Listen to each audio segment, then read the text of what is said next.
पिता और पुत्र पार्ट 3।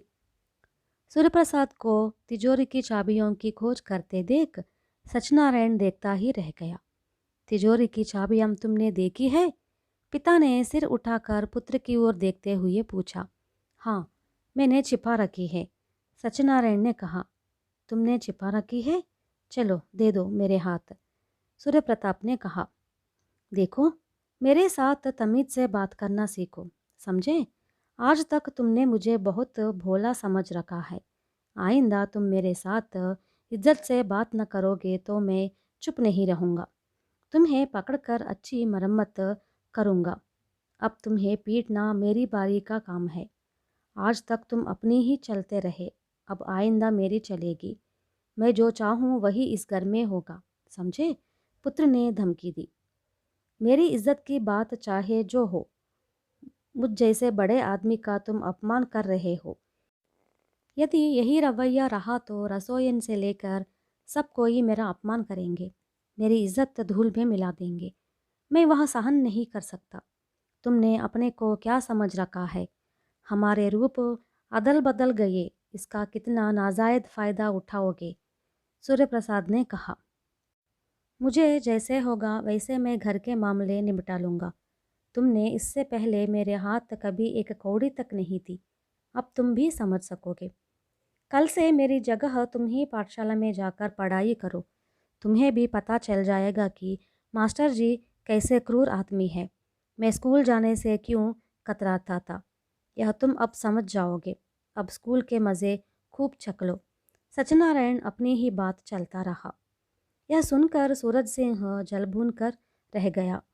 फिर ज़रा रुककर उसने कहा, अरे कमबख्त, मैं 50 साल का हो गया हूँ। अब मुझे तुम पाठशाला में जाकर दूसरे दर्जे में पढ़ने की सलाह दे रहे हो? मैं तो अनपढ़ हूँ, मगर तुमने तो इतना पढ़ लिखा है, तुमको सब आसान रहेगा ना? सत्यनारायण ने और ही चिढ़ाया। मैं तो पाठशाला नहीं जाऊँगा, सूर्य प्रसाद ने साफ कह दिया। नहीं जाओगे तो मास्टर जी खुद आकर तुम्हारे हाथ बांध कर ले जाएंगे, तब तो झक मार कर जाओगे ना? अरे दुष्ट, यह बेइज्जती भी कराओगे? तुमने भी तो मेरे साथ यही व्यवहार किया है ना आज तक? थोड़ी देर सोचकर सूर्य प्रसाद ने पूछा, क्या मास्टर जी खूब पीटते हैं? हाँ, मार पीट कर कचूमर निकाल देते हैं। चाहे तुम पाठशाला में अपना पाठ पढ़ो या ना पढ़ो, वे पीटे बिना नहीं रहेंगे। क्या मास्टर जी मुझे भी पीटेंगे? सूर्य प्रसाद ने चिंतित स्वर में पूछा। और जब उन्होंने मुझे पीटा था तब? तुमने ही उनसे कहा था ना कि मारने पीटने में संकोच न करे। सत्यनारायण ने गुस्से में पूछा। आकृतियों के बदलने का फायदा उठाकर पुत्र बदला लेने का प्रयत्न कर रहा है। यह देख पिता के क्रोध का पारा चढ़ गया, पर उससे कुछ करते न बना। उसने गुस्से से कहा, तुम समझते हो कि मैं तुम्हारा यह खेल चलने दूंगा? मैं अभी सबसे कह दूंगा कि तुम कौन हो और मैं कौन हूँ। तुम शायद इस बहाने से बचना चाहते होंगे।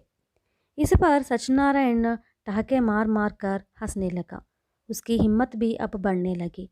हाँ हाँ, ज़रूर बुलाओ, घर भर के सारे लोगों को बुलाओ, उनसे जो कहना है कह डालो। मगर तुम जो सच्ची बातें कहोगे उस पर विश्वास न कर वे मेरी बात का ही विश्वास करेंगे, यह बात पक्की। तुम अब प्रत्यक्ष ही देखोगे। इतना कहकर लड़के ने रसोईन को पुकारा। रसोईन उनके सामने आकर खड़ी हो गई। सूर्य प्रसाद ने उससे कहा, सीता लक्ष्मी, देखो तो मैं सूर्य प्रसाद हूँ और यह रहा सत्यनारायण। हम दोनों की आकृतियाँ बदल गई है।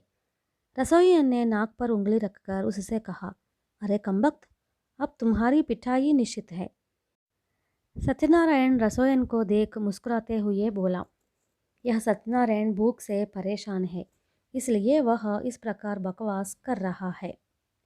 इसको ले जाकर भरपेट बड़े खिला दो। बाकी कहानी पार्ट 4 में सुनेंगे।